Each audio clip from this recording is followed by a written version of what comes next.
जी news portal देख रहे सभी दर्शकों का आदर, आभार और अभिनंदन। आज तारीख है 1 जून, हाँ 1 जून मंगलवार। ठीक है, मई हमारा ख़त्म हो गया। गर्मी अच्छी खासी है, लेकिन गर्मी से राहत मिली आज थोड़ी बहुत दिन में, जब हुई ओलावृष्टि गंगापुर सिटी में। मगर 10 मिनट की या 15 मिनट की ये ओलावृष्टि जो है ना, वो बहुत सारी तबाही के मंजर छोड़ करके गई गंगापुर सिटी शहर के लिए। बहुत सारे लोग घायल हुए, कई दीवारें टूटी, पेड़ टूटे। बिजली विभाग के लिए सबसे ज़्यादा टेंशन है। गंगापुर का बहुत सारा हिस्सा ऐसा है जिसमें अभी भी विद्युत सप्लाई बंद पड़ी है। तो जितने भी दर्शक हैं, सबसे पहले तो मैं रिक्वेस्ट करूँगा आप शेयर करें सर खबरों को जल्द से जल्द, फटाफट जितने ग्रुप हो सकें उतनों में भेजें, क्योंकि बहुत सारी सटीक जानकारी देंगे। आज दिन भर इतने शानदार और सबसे ज़्यादा लाइव चले हैं। आज पल पल की खबर, पल पल की अपडेट आज आपको हमने दी है। पदम जी फील्ड में सक्रिय थे, मैं खुद फील्ड में रहा आज, और काफ़ी शानदार लाइव थी। खबरें बहुत सारी हैं, तो मेरी रिक्वेस्ट है कि आप सबसे पहले तो शेयर करें ज़्यादा से ज़्यादा, और फिर उसके बाद में खबरों का सिलसिला मैं शुरू करता हूँ। चलिए सबसे पहले शुरू करते हैं राज्य स्तर की बड़ी खबरों से, क्योंकि वो सबसे पहले ज़रूरी है, तो वो मैं आपको बता देता हूँ। परिवहन मंत्री खाचरियावास, प्रताप सिंह खाचरियावास ने आज एक अनूठी और बड़ी पहल की है। अपने 6 माह का वेतन जो है उन्होंने उन बच्चों के लिए समर्पित किया है जिन्होंने कोरोना काल में अपने अभिभावकों को या अपने माता पिता को खो दिया। यानी उन्होंने बनाया है किड्स वेलफेयर फंड, जिसमें वो सभी से पैसा लेकर के और इस फंड को चलाएंगे, इस वेलफेयर फंड को चलाएंगे, और उन बच्चों की मदद वो हमेशा करते रहेंगे। और प्रदेश के हर हिस्से में जहाँ भी ऐसा बच्चा है कोई जिन्होंने कोरोना काल में अपने माँ बाप को खो दिया है, उन बच्चों की पूरी जिम्मेदारी ये फंड लेगा। तो खाचरियावास सर, सलाम है आपको कि आपने एक अच्छी पहल की, और अब उन बच्चों के सर पर कम से कम एक साया रहेगा और उनका जीवन सुरक्षित रहेगा। अगली खबर, बोर्ड परीक्षाओं को लेकर के मुख्यमंत्री अशोक गहलोत के नेतृत्व में कल होगी बैठक। बिल्कुल 10th क्लास की बोर्ड परीक्षाएं और 12वीं क्लास की बोर्ड परीक्षाओं को लेकर के कल बैठक की जाएगी, और उसके बाद निर्णय होगा कि ये परीक्षाएं हो पाएंगी या नहीं हो पाएंगी। वैसे एक बात मैं आपको बता दूं, CBSE ने 12वीं बोर्ड की परीक्षाओं को भी रद्द कर दिया है। पहले 10वीं की परीक्षाएं रद्द हुई थी, और अब CBSE ने 12वीं बोर्ड की परीक्षाओं को भी रद्द कर दिया है। और राजस्थान में हालांकि शिक्षा मंत्री कह चुके हैं कि हम कोशिश ये करेंगे कि 10वीं और 12वीं की बोर्ड की परीक्षाएं करवाएं जुलाई में, लेकिन मुझे नहीं लगता कि शायद सरकार ये करवा पाएगी। अगर कोशिश ज़्यादा की जाएगी तो सिर्फ 12वीं की परीक्षा करवाना ज़रूरी है, और वो करवाई जा सकती है। बाकी 10th की एग्ज़ाम करवा पाना उतना आसान काम नहीं होगा। दर्शकों से हम कहना चाहेंगे, मंडी के भाव आज से हाँ बिल्कुल पेज पर डालना शुरू कर बिल्कुल पेज पर डालना शुरू कर दिया। आप लगातार कह रहे थे, लेकिन देखिए हमारी मजबूरी ये थी कि इतने दिनों से मंडी बंद थी, तो भाव भी अपडेट नहीं हो रहे थे, किसान भी किसान भी माल लेकर के नहीं आ रहा था। लेकिन आज से आपको मंडी के भाव बिल्कुल हमारे पेज पर मिलेंगे, किस जिन्स का क्या भाव है। और कोरोना पॉजिटिवों की अगर बात की जाए सर, तेज़ी से ये आंकड़ा घटता जा रहा है। आप देखिए पूरे राजस्थान भर में केवल 1002 है ना, आश्चर्य की बात। ये वो आंकड़े हैं जो कभी जयपुर में आया करते थे, अकेले जयपुर में।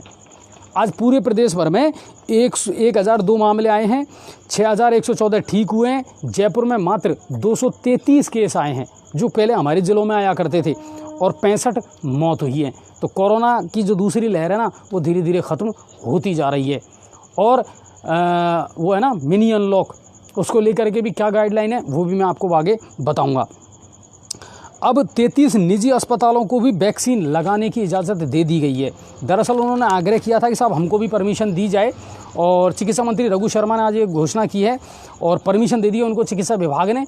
अब वो भी वैक्सीनेशन कर सकते हैं। आज एक खबर बड़ी ट्रेंड कर रही थी राज्य स्तर की, टेनिस प्लेयर के साथ में दुष्कर्म का मामला, और कोच के द्वारा ही ये मामला ये घटना की गई थी। तो ये भी जो खबर है वो आज ट्रेंड कर रही है। वैक्सीन को लेकर के चिकित्सा मंत्री रघु शर्मा ने आज बयान जारी किया, और उन्होंने कहा कि राज्य में अब तक 1,68,41,000 से ज़्यादा लोगों को वैक्सीन लगा दी गई है। और 18+ जो है उसमें जो वेस्टेज है वो 0% रहा, लेकिन 45 से ऊपर जो वैक्सीन लगाई गई उसमें 2% का वेस्टेज रहा, यानी ख़राब हुई थोड़ी सी दवाइयाँ। ये राज्य स्तर की बड़ी खबरें थी।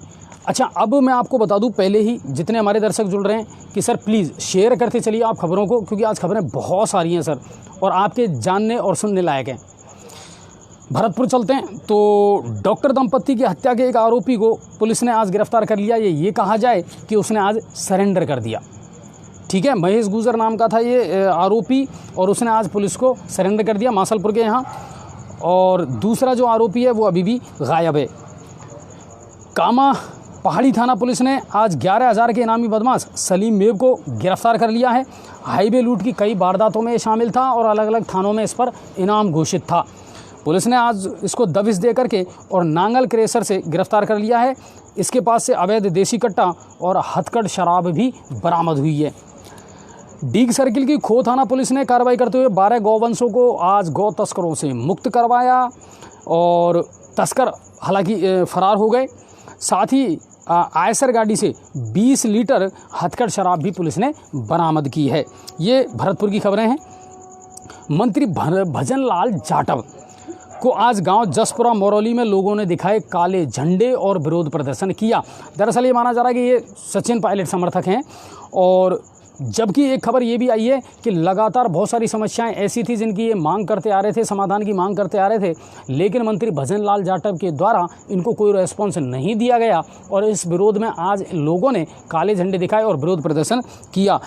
दरअसल मंत्री भजन लाल जाटव जो है वो देवनारायण योजना आवासीय विद्यालय के निर्माण की आधारशिला का भूमि पूजन करने का जो कार्यक्रम था उसमें आए थे, लेकिन उनको विरोध प्रदर्शन का सामना करना पड़ा। काफ़ी समय से लोग नाराज़ थे। अब चलते हैं धौलपुर की तरफ। सर लोग शेयर कर रहे हैं कि नहीं कर रहे? हाँ, कम कर रहे हैं। शेयरिंग बहुत कम चल रही है सर। ज़्यादा से ज़्यादा शेयर करिए, फटाफट। शेयर का ऑप्शन आता है नीचे, है ना, वहाँ शेयर करिए क्योंकि आज मुद्दे बहुत हैं, बातें बहुत हैं और खबरें भी बहुत हैं। धौलपुर चलते हैं और सैंपो में कार और ट्रक की आमने सामने की भिड़ंत हुई और इसमें कार अनियंत्रित होकर के पलट गई, जिसमें 4 कार सवार घायल हो गए। NH 123 की ये घटना है। पता नहीं देखना किसका कॉल है। और इसी प्रकार दूसरी खबर और आई है धौलपुर से। बैंक से 2,60,000 रुपये से भरा बैग उड़ाने की खबर आई है। दरअसल गैस एजेंसी के मालिक थे जो पैसा जमा करवाने आए थे PNB बैंक में और एक बच्चे के द्वारा जो है ये बैग पार कर लिया गया है और इसमें बैंक का जो स्टाफ है उसकी भी लापरवाही उजागर हुई है और बैंक के अंदर ये इस वारदात को अंजाम दिया गया। धौलपुर से अगली खबर, बाड़ी के धन्नूपुरा गांव में चुनावी रंजिश के चलते लाठी बाटा जंग हुई 2 पक्षों में और सरपंच रूबी पहाड़िया सहित 1 दर्जन से अधिक लोग घायल हुए। ये धौलपुर की बाड़ी से खबर आई। अब चलते हैं करौली की तरफ। करौली जिले से क्या कुछ खबरें हैं तो हिंडौन में एक ज़मीनी विवाद को लेकर के फायरिंग का मामला सामने आया है और एक पक्ष के 4 लोग इसमें घायल हुए हैं गोली लगने से। हिंडौन के दिलसुख टाल वाली महावर धर्मशाला के पास की ये घटना है। टोडा भीम SDM दुर्गा प्रसाद ने आज व्यापारियों के साथ बैठक की क्योंकि मिनी अनलॉक जो है उसकी गाइडलाइन आ गई है। व्यापारियों का ये कहना है कि साहब ये तो कोई फ़ायदा हुआ नहीं, क्या खोलें और क्या बंद करें। कल हमने भी ये कही थी। आज उन्होंने बैठक ली और व्यापारियों को ये चेताया कि देखिए टाइम तो वही रहेगा 6 से 11, लेकिन दुकानें सारी खुलेंगी। कोरोना गाइडलाइन का आपको पालन करना पड़ेगा।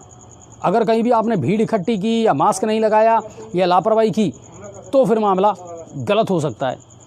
तो वो चीज़ है। क्या हो गया सर? अच्छा, वो बुज़ुर्ग वाला मामला। चलिए, तो ये है कि आज उन्होंने बैठक ली। वन रेंज में निर्माण कार्यों में भ्रष्टाचार का आरोप लगाया सर। मनरेगा के दौरान करौली और मासलपुर में रेंज में जो निर्माण कार्य हुआ था उसमें भ्रष्टाचार का आरोप लगा है और लोगों ने शिकायत विधायक रमेश मीणा को भी भेजी है। उन्होंने ये शिकायत फिर मुख्यमंत्री को भी भेजी है कि अगर ऐसा कोई मामला है तो इसकी जांच करवाई जाए। करौली में अगर कोरोना संक्रमण की बात की जाए तो सर मामला धीरे धीरे बिल्कुल खात्मे की ओर है। 365 सैंपल लिए गए जिनमें सिर्फ 9 पॉजिटिव केस पाए गए हैं। तो करौली में भी लगभग अब ये कह सकते हैं कि 5% से भी बहुत कम रेशो रह गया है पॉजिटिव का। सवाई माधोपुर हमारा जिला, हमारे ज़िले से क्या है कुछ बड़ी खबरें। कल सांसद डॉक्टर किरोड़ी लाल मीणा पहुंचेंगे 11 बजे सवाई माधोपुर जिला कलेक्ट्रेट पर। ज़िले में बिगड़ती कानून व्यवस्थाएं, इन 2-3-4 दिनों में जितनी भी हत्या की घटनाएं हुई हैं, दुष्कर्म की घटनाएं हुई हैं, इनको लेकर के क्षुब्ध हैं और इन सारी बातों को लेकर के कल वो सीधा जिला कलेक्टर पहुंचेंगे कलेक्ट्रेट। SP से मुलाकात करेंगे, जिला कलेक्टर से मुलाकात करेंगे। इसको लेकर के सरगर्मियां तेज़ हो गई हैं और पुलिस प्रशासन भी अलर्ट हो गया है। हो सकता है धरना प्रदर्शन भी वो करें जैसा उनका पहला राजनीतिक इतिहास रहा है। ये पूछ रहे हैं सर जी कल से क्या एक ज़िले से दूसरे ज़िले में जा सकते हैं पर्सनल व्हीकल से? बिल्कुल, सुबह बिल्कुल जा सकते हैं। वही 5 से 11 का टाइम रहेगा, लेकिन ये ध्यान रखना आप। तो वो है इसके अलावा एक खबर और है जिसने हमारा भी ध्यान आकर्षित किया था और उसके बारे में हमारे पास भी लगातार शिकायतें आ रही थी, और इसमें जो गड़बड़ झाला ना वो तो हम बहुत बड़े तरीके से और बड़े लेवल पर आपके सामने लेकर के आएंगे सर। बिल्कुल हमारी जांच चल रही है, हम बहुत अंदर जा कर के उस पूरे केस की स्टडी कर रहे हैं, देखते हैं क्या कुछ निकल करके आता है।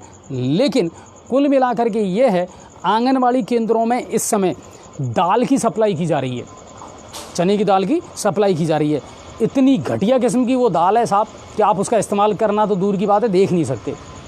लगातार सोशल मीडिया पर जब ये खबरें दिखाई गई, प्रसारित की गई, तो निदेशक महोदय ने निर्णय लिया, उप निदेशक महोदय ने, कि अब इस दाल की सप्लाई को रोक दिया जाए।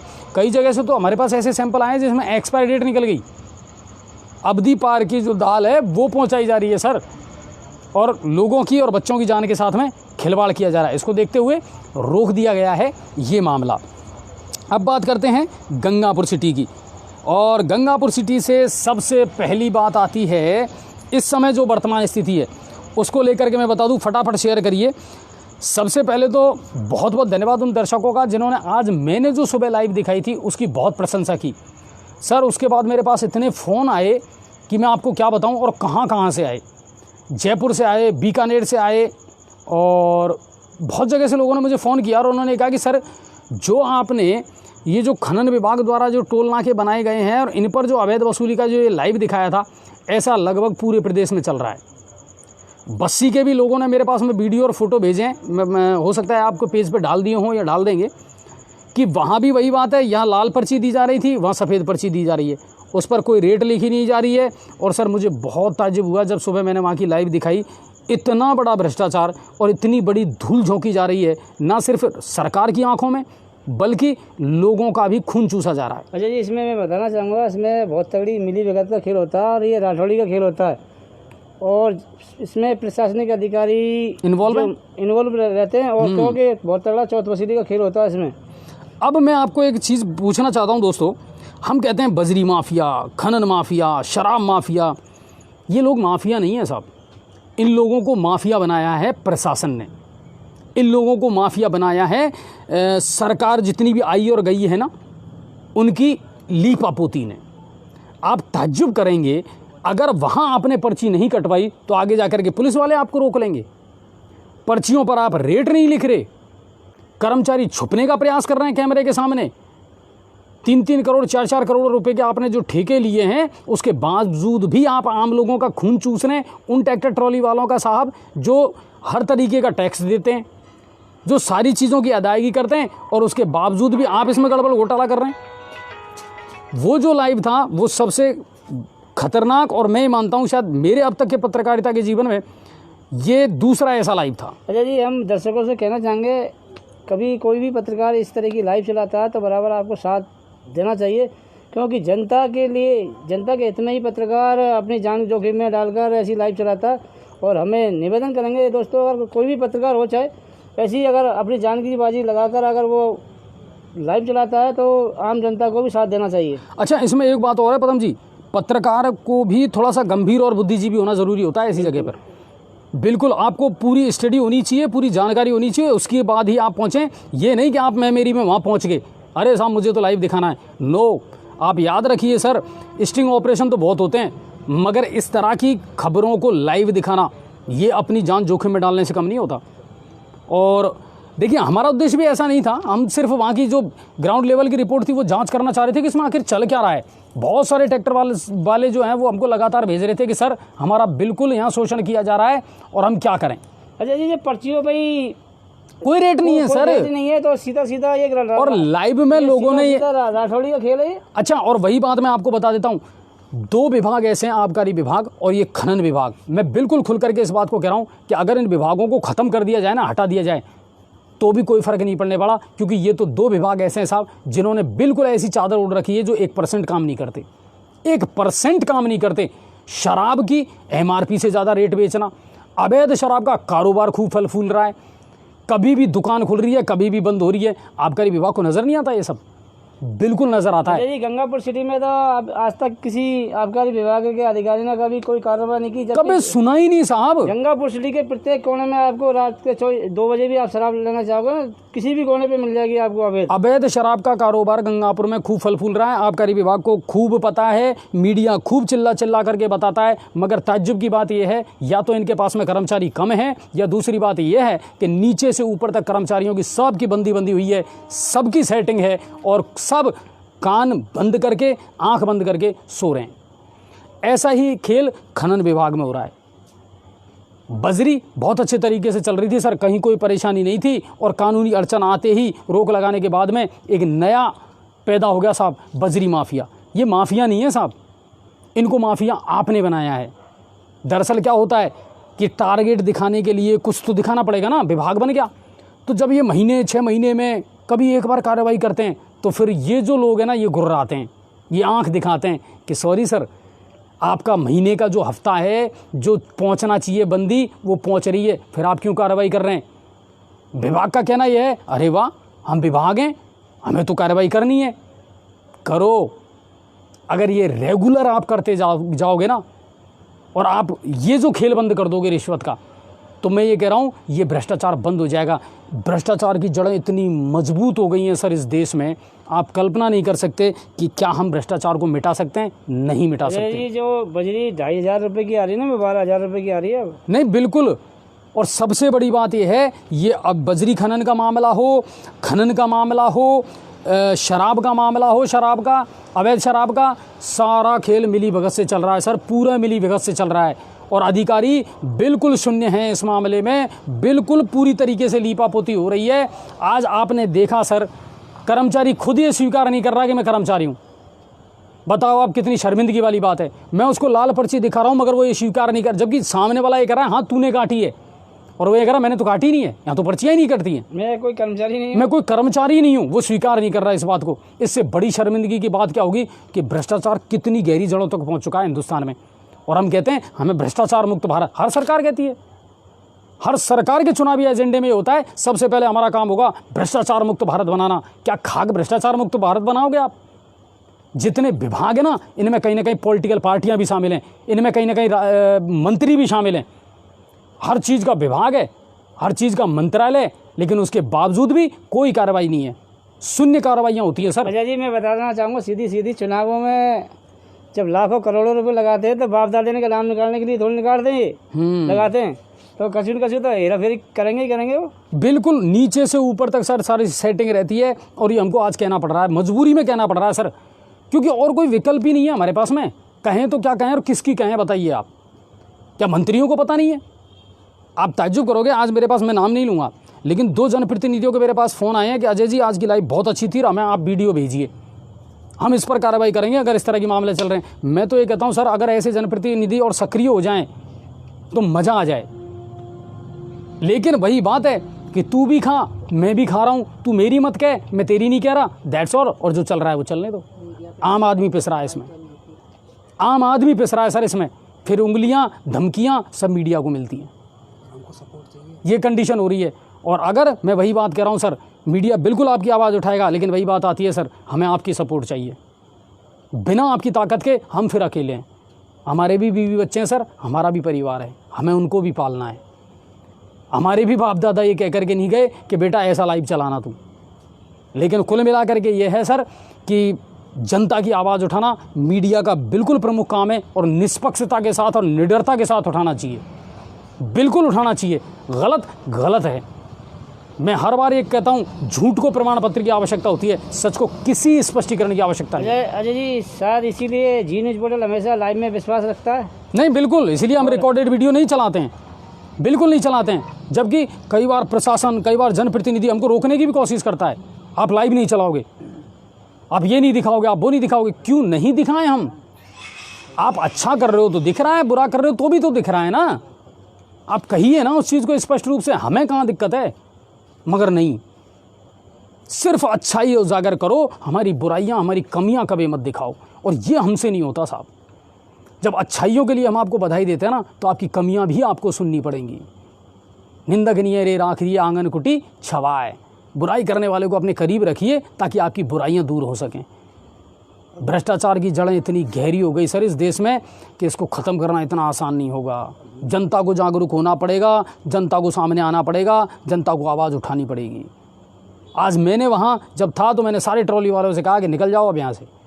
जब कोई टोल टैक्स आप नहीं दे रहे, वहाँ पर कोई रॉयल्टी वगैरह कुछ नहीं लग रही, तो क्यों खड़े हो फिर आप? जाओ। और वो सारे ट्रैक्टर वाले वहाँ से निकल गए, लेकिन फिर भी नहीं माने वो लोग।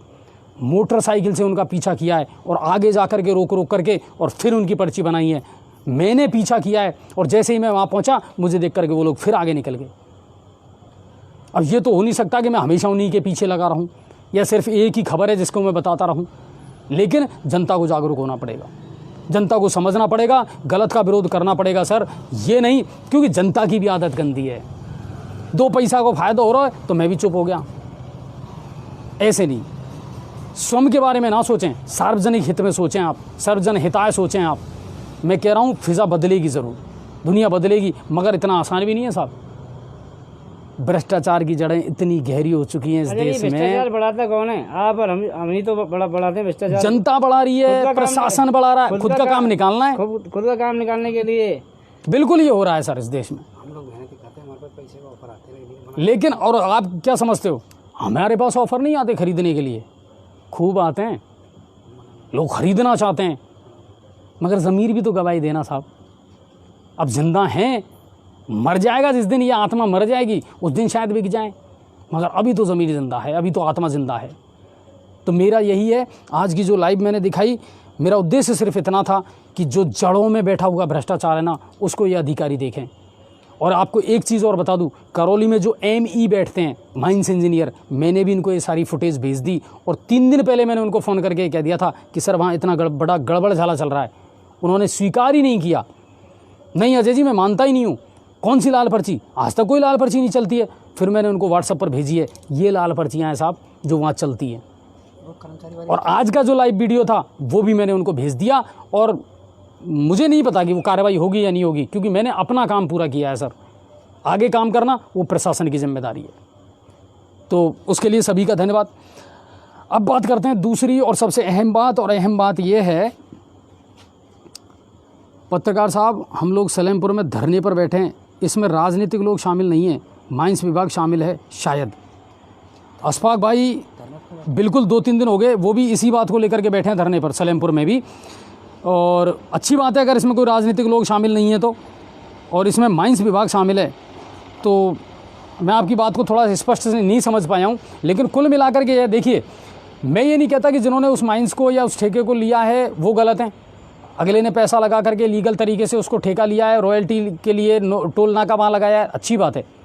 आटे में नमक चलता है, या ये कह दें हम कि नियम से आप काम करिए, ट्रैक्टर वालों को भी कोई परेशानी नहीं है, जो आप पैसा ले रहे हैं उसको आप रसीद पर लिखिए। और आजकल तो सब कुछ डिजिटल हो गया भाई, मैं बताता हूँ आपको कौन सी रसीदें निकलनी चाहिए, मैं आपको बताता हूँ कंप्यूटर पर एंट्री कैसी होनी चाहिए।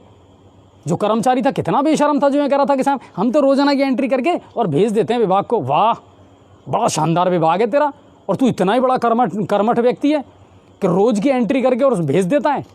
तेरे सामने से ट्रैक्टर निकल रहा है, वो बेवकूफ़ है जो वहाँ रुक रहे हैं। कितनी आंखों में धूल झोंकी जा रही है आप बताइए। कोई रिकॉर्ड नहीं है सर, कोई सुनने वाला नहीं है, कोई देखने वाला नहीं है। अधिकारियों को मोटी मोटी तनख्वाह मिल रही है, ये मोटा मोटा खून चूस रहे हैं लोगों का, दैट्स ऑल। और यही चलता आ रहा है इस देश में, वाले ट्रॉलियों से चौथ मछली का खेल चलता है, सब कुछ चल रहा है सर, नीचे से ऊपर तक ऐसी बंदर बांट चल रही है कि इनको मर जाना चाहिए डूब करके। एक विभाग बना हुआ है, काम क्या है भैया, ये सिस्टम अच्छा चलना चाहिए, वो विभाग ही सिस्टम से बिगड़ गया, वो विभाग ही बिगड़ गया। उन्हीं की गोदी में जा बैठा, उन्हीं के पहलू में जा बैठा। अब तुम्हारी भी जय जय और हमारी भी जय जय, जनता जाए भाड़ में। और यही चल रहा है, कोई माफिया नहीं है सर, ना बजरी वाले गलत हैं, ना ये टोल नाके वाले गलत हैं, ये जो ले रहे हैं वो भी लीगली प्रोसीजर है। लेकिन समस्या ये है इनको माफिया बनाया है, तभी तो ये चलेगा, कमाई का खेल वरना चलेगा कैसे? चूहे बिल्ली की भाग दौड़ चलेगी। मैं तुमको यहाँ से आगे जा कर के पकड़ रहा हूँ तो मेरा रिकॉर्ड सही हो गया, आगे जा कर के मैं तुमको छोड़ रहा हूँ तो फिर दोनों भाई भाई हो गए। ये चल रहा है। चलिए, तो कुल मिलाकर के आप सभी को बहुत बहुत धन्यवाद, और उम्मीद ये करते हैं कि उस पर कोई ना कोई कार्रवाई ज़रूर प्रशासन करेगा। अगली खबर, आज 10-15 मिनट का जो अंधड़ आया था साहब गंगापुर सिटी में, तेज़ गर्मी से लोगों को राहत तो मिली, लेकिन एक और टेंशन दे गया कि बहुत सारा नुकसान हुआ आज गंगापुर सिटी में। जगह जगह पदम जी ने भी लाइव दिखाया सर, लगभग 10 से 12 लोग तो घायल हुए हैं आज पूरे गंगापुर में। 7-8 लोग घायल हुए हैं जो राजकीय चिकित्सालय में बच्चे थे, एक ही परिवार के 6 लोग उसमें दबे थे दशहरा मैदान में, और काफ़ी हंगामेदार हंगामा भी हुआ अस्पताल में जाके। वार्ड नंबर 1 जो है ना भवानी पार्षद, उनके वहाँ भी कोई घटना हुई थी, वो भी लेकर के आए थे घायलों को। कॉलोनी में भी हुआ, मिर्जापुर में भी हुआ, मिर्जापुर में हुआ है। पार्षद ललित गुजर जी ने भी मुझे फ़ोन किया था, एक घर की छत गिर गई, वो छत उड़ गई और दीवारें गिर गई थी सर, वहाँ भी काफ़ी नुकसान हुआ है। बिजली विभाग के अधिकारियों से बात हुई, कम से कम 20 खंभे गंगापुर सिटी में टूटे हैं। सबसे ज़्यादा नुकसान बिजली विभाग को हुआ है, इसमें कोई शक नहीं है। ऐसा शायद कोई एरिया हो जहाँ पोल ना टूटे हों, पेड़ ना गिरे हों, और इसी की वजह से आपके घरों में भी शायद लाइट नहीं आ रही है कई घरों में। नहीं, बिल्कुल एक्शन साहब से मेरी बात हुई है अभी, और आप चाहें तो मैं उनकी रिकॉर्डिंग भी सुना सकता हूं। एक्शन साहब ने कहा है कि देखिए हमारी कोशिश है जल्द से जल्द 11 बजे तक 12 बजे तक हम सारी सप्लाई चालू कर दें, लेकिन बहुत सारे ट्रांसफार्मर ही गड़बड़ हो गए। जैसे हायर सेकेंडरी रोड है, रोडवेज बस स्टैंड है, बाकी उन्होंने बताया है मूर्ति मोहल्ला है, RGM हॉस्पिटल है, मिर्ज़ापुर दयाल नगर वाला एरिया है, इनमें क्या है कि वो टुकड़ों में चालू कर रहे हैं। उगाड़मल बालाजी है, आप देखिए कल्टीवेशन होता है ना, 200, 300, 400 कनेक्शनों पर एक ट्रांसफार्मर रखा जाता है कैपेसिटी के हिसाब से। तो जहाँ जहाँ ट्रांसफार्मर जल गए या ट्रांसफार्मरों में कोई फॉल्ट है, उनको लेकर के वक्त लगेगा, वरना पोल तो लगभग सारे खड़े कर दिए हैं, है ना। तार जो हैं उनको जोड़ करके उनकी सप्लाई शुरू कर दी गई है, लेकिन समस्या यह है कि जहाँ ट्रांसफार्मर में फॉल्ट है वहाँ जा करके थोड़ा सा बिजली विभाग अब अपने आप को ऐसा महसूस कर रहा है, लेकिन फिर भी उन्होंने कहा कि टीम पूरी लगी हुई है, ज़्यादा से ज़्यादा एरिया की सप्लाई जो है वो शुरू कर दी जाएगी। लेकिन एक चीज़ और निकल करके सामने आई, कई इलाकों की लाइट चालू भी कर दी है, नहीं कई की हो गई है चालू। एक चीज़ और निकल करके आई, अधिकारी फ़ोन नहीं उठाते। चलिए आज के लिए तो मैं माफ़ी मांगता हूँ, बिजली विभाग की तरफ से कि आज उनका दिन जो है ना बहुत व्यस्तता भरा रहा, चलो उन्होंने नहीं उठाया होगा। लेकिन साहब जो लैंडलाइन नंबर आपने दे रखा है ना, जो लाइव में मैंने दिखाया है, आज हमारे दर्शक ने उसकी पूरी डिटेल मुझे भेजी है, बासवानी जी है, जामनदास बासवानी, कि सर कितनी देर में लाया उन्होंने, 40 मिनट तक उस लैंडलाइन फ़ोन पर कॉल किया है, लेकिन वो कॉल किसी ने रिसीव नहीं किया, शायद रिसीवर ही उठा करके कोने में रख दिया। तो ये चीज़ें समझ में नहीं आती साहब, ये लापरवाही पसंद नहीं है बिल्कुल भी, और इसको जनता पसंद नहीं करेगी। जवाबदेही तो होनी चाहिए, लड़ाई इसी चीज़ की है। मैंने जैसे ही बरसात ख़त्म हुई, लोगों के फ़ोन आना मेरे पास शुरू हो गए, लोगों के वीडियो और फुटेज, कहाँ कितना नुकसान हुआ, कहाँ खंभा टूटा। हिंगोटा जो हमारा चंबल का परियोजना लगी हुई है, वहाँ पर पूरी की पूरी वो लाइन जो है वो टूट करके, खंभा टूट करके गिर गया। वहाँ से हमारे एक दर्शक है विजय जी, उन्होंने हमें वीडियो भेजी। मैंने ये तमाम रिपोर्ट्स जो हैं एक्शन साहब को तुरंत फॉरवर्ड कर दी, और मैंने एक्शन साहब से बात भी की। मैंने कहा सर तुरंत टीम को सक्रिय कर दीजिए, अलर्ट कर दीजिए, आज आपके लिए आज का जो दिन है वो इम्तिहान की घड़ी है। और एक्शन साहब देखिए, बुजोटिया सी से मैंने जब भी बात की ना सर, उनका हमेशा मुझे सकारात्मक जवाब मिला है, बहुत अच्छा। उन्होंने कहा अजय जी बारिश ख़त्म होते ही मैंने तुरंत हर पॉइंट पर कर्मचारी भेज दिए, और ये कहा कि भैया चेक कर करके और उसी हिसाब से लाइन चालू करो, और जहाँ जहाँ फॉल्ट है, देखो पेड़ों को काटने में भी टाइम लगेगा, खंभे खड़े करने में भी टाइम लगेगा, तारों को जोड़ने में भी टाइम लगेगा, टूटे हुए खंभे को उखाड़ेंगे, फिर तारों को खोलेंगे, करेंगे, तो इन चीज़ों में वक्त तो लगता है। हालांकि मुझे ये भी पता है कि बारिश के बाद भी अब गर्मी और उमस जो है ना वो बहुत तेज़ है, अभी भी पसीने आ रहे हैं सर, है ना। तो ये बिल्कुल मानते हैं, लेकिन उम्मीद ये करते हैं कि देर रात तक सप्लाईज लगभग सबकी शुरू हो जाएगी, और जिनकी नहीं हो पाती है सर उनसे क्षमा प्रार्थी हैं, यही कह सकते हैं कि सुबह उनकी सप्लाई ज़रूर शुरू हो जाएगी। ये भी तो प्राकृतिक आपदा ही है ना सर, अचानक आई थी, और बिजली विभाग को सबसे ज़्यादा नुकसान हुआ है। और दूसरा पहलू देखा जाए तो मेंटेनेंस के साथ, जब तारों को आप टाइट कर रहे थे, खम्भों पर आपकी नज़रें थी, तो मेंटेनेंस क्या हुआ। लेकिन प्रकृति से लड़ना आसान भी नहीं है, क्योंकि अजय जी थोड़ा बहुत मच्छर भी परेशान थे, खून नहीं मिल रहा था, अब लाइट चूसने के लिए चलेगी तो थोड़ा और मौका मिल जाएगा। हाँ, और बारिश अच्छी हुई आज, और ओले भी खूब गिरे, और उन ओलों में एक सबसे अच्छी चीज़ मुझे नज़र आई, पता है क्या, आपको भी पसंद आई होगी, पदम जी का लाइव। बिल्कुल पदम जी, आज ओलों का आकार क्या था? आज जो बकरी की मेंगनी करती है ना उसके आकार के थे वो। अच्छा, अगर बड़े होते तो, अगर बड़े वो होते 100 ग्राम के, 50 ग्राम के होता तो ऊँट के मेंगने के बराबर होता। दरअसल जिस समय इन्होंने लाइव चलाया था ना, उसी समय मैंने भी लाइव चलाया था और मैंने बताया कि साहब चने के आकार के ओले गिरे हैं और अब उनकी शायद बाद में फिर वो बड़े भी हो गए थे। और जब मैंने पदम जी की लाइव देखी दोस्तों, तो हकीकत बता रहा हूँ, मुझे अब भी हंसी आ रही है, क्योंकि बहुत सारे हमारे दर्शकों ने कमेंट भेजा कि चने के आकार के देख लिए, सुन लिए, बेर के आकार के देख लिए और सुन लिए, मगर ये बकरी के मेंढे के आकार के जो ओले हैं ना, ये हमने पहली बार देखे और मैंने भी पहली बार सुने थे। चने से बड़े थे वो? नहीं, चने से तो बड़े थे, मगर एग्जाम्पल बकरी का ही क्यों दिया आपने? बकरी का इसलिए दिया कि बकरी के बराबर के थे, मैंने हाथ में लेकर उन्होंने देखा। कुल मिलाकर के सर ये हंसने का टॉपिक था, मुझे बहुत हंसी आई। और नहीं, वास्तव में आपको सलाम करते हैं, कोई कोई शब्द तो गजब। अच्छा, एक वो पानी वाला भी इन्होंने चलाया था, वो मुझे ध्यान नहीं है। जलोखरा, हाँ, जलोखरा से और सलेमपुर से भी मेरे पास में आज फ़ोन आया था कि सर जलोखरा वालों का कहना था सर कल 10 बजे से सप्लाई बंद है रात को। तो वहाँ के जो जयन साहब हैं उनसे मेरी बात हुई, उन्होंने कहा कि सर ट्रांसफार्मर में फॉल्ट हुआ है कल रात को, लेकिन फिर भी किसी अन्य फीडर से जोड़ करके उनको हम सप्लाई ज़रूर देंगे। सलेमपुर और उमरी से जो है, वहाँ से भी हमने जब बात की है तो उन्होंने कहा है कि साहब वहाँ भी शनिवार को ही ट्रांसफार्मर जल गया था उनका, जो शायद कल तक आ जाएगा और उनकी सप्लाई जो है हम शुरू कर देंगे। लेकिन वैकल्पिक व्यवस्था हमने की है। देखो, लोड सेटिंग है और ये है, अब वही बात आती है ना साहब, फिर मैं पोल खोलने लगूंगा तो बहुत पोलें खोलेंगी कि जब तुम विद्युत सप्लाई कर रहे हो, मेंटेनेंस कर रहे हो, तो क्या तुम्हें पता नहीं था लोड कितना है और हमको कितने ट्रांसफार्मर एक्स्ट्रा चाहिए? सरकार ने तो वहाँ से नियम बना करके भेज दिए, 8 घंटे में शहरी क्षेत्र में बदल दोगे, 6 घंटे में यहाँ बदल दोगे, 2 घंटे में खम्मा बदल जाना चाहिए। अब कहाँ रह गए तुम्हारे दावे दूर?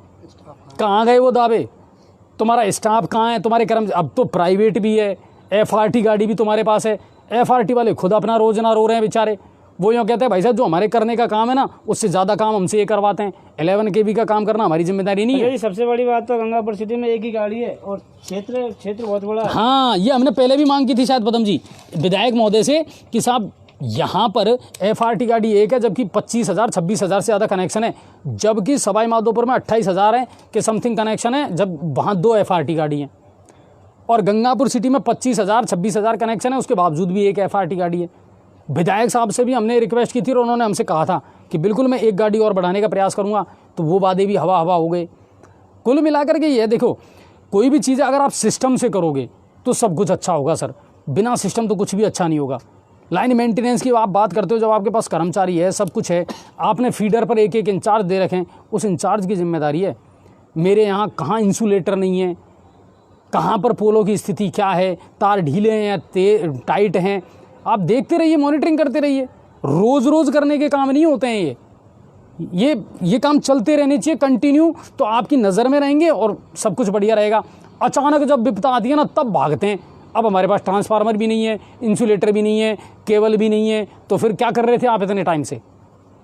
तो वो चीज़ें, लेकिन अभी भी बिजली विभाग की जो टीम है वो काम कर रही है। लाइव भी पदम जी ने दिखाया था, हम खुद भी देख करके आए हैं किरण पैलेस के यहाँ, है ना, वहाँ भी एक बड़ा पेड़ टूट करके गिरा था सर, और लगभग 2 से 3 पोल क्षतिग्रस्त हुए हैं, पूरी लाइन टूट गई। वो उस पेड़ को काट करके अलग किया गया है, नया पोल वहाँ खड़ा कर दिया गया है, वो सप्लाई भी अब चालू हो जाएगी। तो एक्सेन साहब ने ये दावा किया कि सब जल्द से जल्द कर देंगे रक्तदान शिविर। ठीक है कल्लू कुमार जी, रक्तदान वाला आप लगातार भेज रहे हैं और ये सही बात है कि रक्त की सबसे बड़ी कमी आ रही है अब कोरोना के बाद में कल होगा नहीं, और ब्लड बैंकों में भी ब्लड की बहुत कमी आ रही है, तो कल होगा 2 जून को रात के चिकित्सालय गंगापुर सिटी में रक्तदान शिविर ज़्यादा। ठीक है, आज एक और मामला था जो पदम जी ने दिखाया था, डिविशा का हत्याकांड। एक मानसिक रूप से विक्षिप्त पुत्र था जिसने लाठियों से पीट करके अपनी माँ को ही मार दिया, मौत के घाट उतार दिया, और अपनी पत्नी को भी पीटा। अपने उसकी भाई की घरवाली थी, उसमें भी लाठियाँ दी हैं जब वो बचाने के लिए आए थे, और उसके पिताजी पे भी लठक से वार किया उन्होंने, क्योंकि मानसिक रोग इतना रोगी था। 3-4 दिन पहले वो घर से लापता हो गया था, फिर बड़ी मुश्किल से उसको हेर के घर पे लेके आए। अचानक उसको क्या सूझा, फिर उसने लाठियों से वार करके घायल। अच्छा, उसमें गिरफ्तारी हुई है क्या? नहीं, अभी गिरफ्तारी नहीं हुई है। चलिए, मौके वारदात से वो फरार है। तिलोदा थाने का मामला है और थाना प्रभारी नोवल सिंह जी मौके पर पहुंच करके और सबको, और 3-4 दिन पहले भी थोड़ा इलाज चल रहा है उसका, जयपुर में भी इलाज चल रहा है उसका, पागलपन का। चलिए, तो ये एक मामला वहाँ का दिखाया था। फिर शाम को SDM साहब जो हैं उनसे भी हमने वार्ता की, व्यापारियों के साथ बैठ करके मीटिंग ली थी आज SDM महोदय ने, क्योंकि गाइडलाइन को लेकर के थोड़े से असमंजस की स्थिति में थे, तो वो भी हमने आपको लाइव दिखाया था। एसडीएम साहब ने बिल्कुल स्पष्ट कर दिया कि कल से सारी दुकानें खुलेंगी, चाहे वो इलेक्ट्रिकल्स की दुकानें हो या कोई रिपेयरिंग की दुकानें हो, वो सारी दुकानें खुलेंगी, लेकिन कोरोना गाइडलाइन का उनको पालन करना पड़ेगा सर, ये बिल्कुल नियम है। मास्क लगाना, सोशल डिस्टेंसिंग है, सैनिटाइज़र हर व्यापारी को अपने यहाँ रखना पड़ेगा। और वस्त्र व्यापारी हैं तो मेरे ख्याल से अब ज़्यादा भीड़ भाड़ होनी भी नहीं चाहिए, क्योंकि शादी विवाहों का अब टाइम है नहीं, ठीक है ना। और किसान भी अब फसल में लग जाएगा, तो अब बाज़ारों में ग्रामीण क्षेत्र की उतनी भीड़ रहेगी नहीं। और तो 6 से 11 का ही टाइम रहेगा। ऑटो टेम्पो अभी नहीं चलेंगे, मैं आपको स्थिति स्पष्ट कर देता हूँ। कोई दूसरे जिले में जाना चाहे तो निजी वाहन से जा सकते हैं सिर्फ, ये उन्होंने साफ कह दिया है। और बाकी सारी गतिविधियां अब धीरे धीरे चालू हो जाएंगी। और जो रोडवेज है, प्राइवेट बसें हैं, इनको लेकर के भी गाइडलाइन आ जाएगी। 8 तारीख के बाद में इनको परमिशन दे दी जाएगी। कुल मिलाकर के कल से व्यापारिक गतिविधियां शुरू तो हो जाएंगी, मगर कोरोना गाइडलाइन का पालन करना ही पड़ेगा, और ये ज़रूरी भी है। ऐसा ना हो कि हमको फिर से संक्रमण झेलना पड़े। बड़ी मुश्किल तो इससे निजात मिली है। चलिए, तो ये एक मामला था। इसके अलावा प्रधान जी और कोई घटनाक्रम आज का? बारिश हो गई, गर्मी से निजात मिली है। LNT का जो कार्य चल रहा था उसको वो रोक दिया, प्रभावित किया। अब ये चीज़ कितनी बड़ी टेंशन बनने वाली है?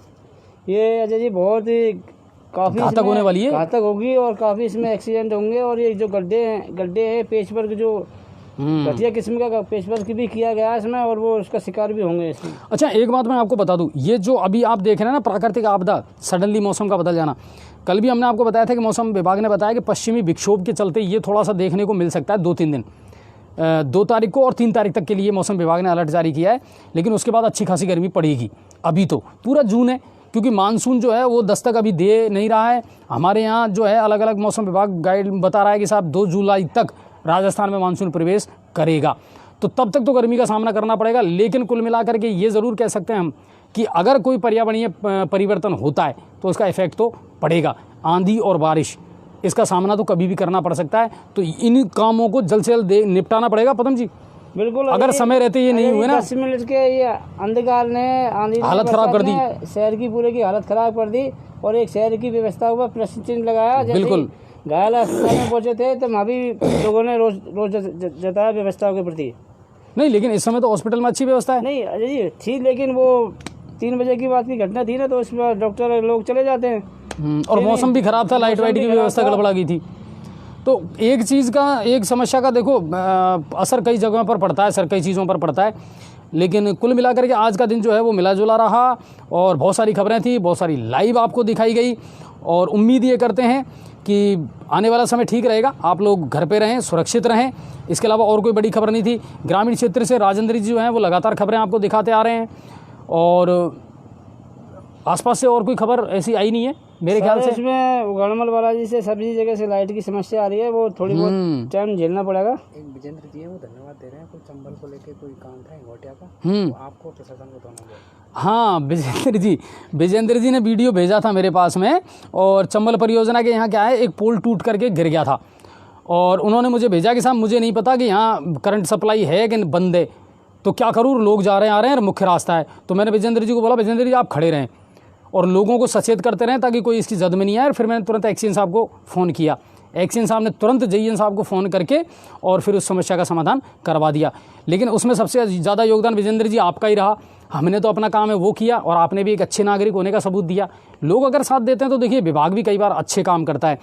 जलोखरा है, तो जलोखरा में भी मैंने आज लाइट को लेकर के बात की जेईएन दिनेश जी से, और उन्होंने, मैं उम्मीद करता हूँ कि शायद जलोखरा की जो समस्या है उसका भी समाधान हो गया होगा। वहाँ विद्युत सप्लाई उन्होंने कहा कि मैं जल्द से जल्द शुरू करवाने का प्रयास करूँगा। सलेमपुर और उमरी है, वहाँ का भी ये मैटर है। लेकिन उम्मीद ये करते हैं कि 1-2 दिन में, कल शाम तक का उन्होंने कहा है कि साहब ट्रांसफार्मरों को लेकर के, और इस ये जो आज का अंधड़ था ना साहब, इसने बहुत सारी व्यवस्थाओं में गड़बड़ कर दी। बहुत जगह हुआ है सर। अभी भी बिजली विभाग की टीम चल रही है काम पे, और अगर कहीं चल रहा होगा ना तो मैं और आपको जाते जाते लाइव ज़रूर दिखाऊंगा। आगे बरसात खुलेगी जब व्यवस्था और खुलेगी, लेकिन उससे पहले हाँ, बरसात में तो पोल खुलनी है, लेकिन उससे पहले कोशिश ये करेंगे कि साहब जल्दी से जल्दी इन सारी व्यवस्थाओं को दुरुस्त कर ले विभाग। सभी राहगीरों से, जो बाइक सवार हैं, वाहन चालक सवार हैं, उनसे निवेदन रहेगा वाहन को धीरे चलाएं, क्योंकि थोड़ा मौसम खराब हो गया। इसके गड्ढे में ऐसा नहीं हो कि कहीं आप किसी गड्ढे का शिकार हो जाएं। अच्छा, एक बात आपसे भी कहना चाहूँगा पदम जी, सभापति महोदय से मिलकर के, एक तो जो ये हैं हॉल कवर जो हैं, है ना, इनको आप ठीक करवाएं एक तो, है ना। और दूसरी बात, ये जो फवारे से लेकर के बस स्टैंड तक इन्होंने जो नया नाला बनाया है, इसको भी आप जल्दी से जल्दी इसका पटाव करवा दें। मेरे सुनने में आया कि इस पर आरसीसी होगी, ना फेरो कवर नहीं लगेंगे। नहीं, आरसीसी नहीं होगी, इसमें दुकानदार अपना तख्ते लगा लेते हैं इसमें। नहीं, लेकिन वो तो सही है आप जो कह रहे हैं। मेरे सुनने में आया कि अब इसको पूरी तरीके से परमानेंट करा जाएगा, गैप छोड़ छोड़ करके, ताकि सफाई हो सके। ना इसको फेरो कवर को अगर वो करेंगे तो हम करने नहीं देंगे, क्योंकि शहर की जो आप जेल वाला नाले को देख रहे हो आप, किस तरह से उसकी सफाई नहीं हो पा रही। हाँ, अगर परमानेंट कर देंगे परमानेंट कर देंगे, सफाई कैसे होगी इसकी? बिल्कुल बिल्कुल। सारे नाले ब्लॉक, इसी की वजह से तो शहर में पानी बढ़ता है। लेकिन कुल मिलाकर के ये है कि जल्द से जल्द इन समस्याओं का निस्तारण किया जाए नगर परिषद के द्वारा। जो उनके काम है वो उनको करने पड़ेंगे। पहले आजा जी, जब हमने इसका विरोध किया, पहला विरोध किया था, जो नालों को पाड़ने का काम किया, तो उन्होंने कहा कि स्पेशल मशीन मंगाई जाएगी जयपुर से, और जिससे अंदर ही अंदर सफाई करा दी जाएगी। लेकिन अभी तक वो गंगापुर सिटी में मशीन आके नहीं पहुंची है। तो कुल मिलाकर के चाहे नगर परिषद है, चाहे प्रशासनिक अधिकारी हैं, उनसे भी हमारा यही कहना है कि सर प्लीज़ इन चीज़ों को थोड़ा सा अब मॉनिटरिंग करने की आवश्यकता है। कल जिला कलेक्टर महोदय ने भी निर्देश दिए थे कि मानसून से पहले सभी विभाग जो हैं वो बिल्कुल अलर्ट रहें और अपनी अपनी व्यवस्थाएं जो है ना वो बिल्कुल सुचारू रूप से तैयार रखें, ताकि किसी भी आपदा से निपटने के लिए हमें कोई समस्या का सामना ना करना पड़े। और हमारा लोगों से भी निवेदन रहेगा कि सरकार का या सरकार के प्रतिनिधियों का मुँह ताकने की आवश्यकता नहीं है। जो सेवा आपसे बन सके, यस, खुद भी आगे बढ़ करके काम करें, कार्य करें, तो बहुत सारी समस्याओं का समाधान तो हम खुद कर लेंगे। चलिए, आप सभी का बहुत बहुत धन्यवाद। इसके अलावा और कोई बड़ी खबर नहीं थी। उम्मीद करता हूँ आज का जो अनछुए पहलू आपको पसंद आया होगा। आज की लाइव बहुत आपको पसंद आई होगी। शेयर ज़रूर किया कीजिए। दिन में चलने वाली चाहे कोई भी खबर हो, चाहे हम रात को अनछुए पहलू आपको दिखाएं, शेयर ज़रूर करें खबरों को। और खुश रहें। गर्मी तो है, लेकिन अब वही बात है कि प्रकृति से लड़ना इतना आसान भी नहीं होता। और आज की लाइव की सबसे अच्छी बात, पदम जी के बकरी के चलिए, बहुत बहुत धन्यवाद। जय हिंद और जय भारत।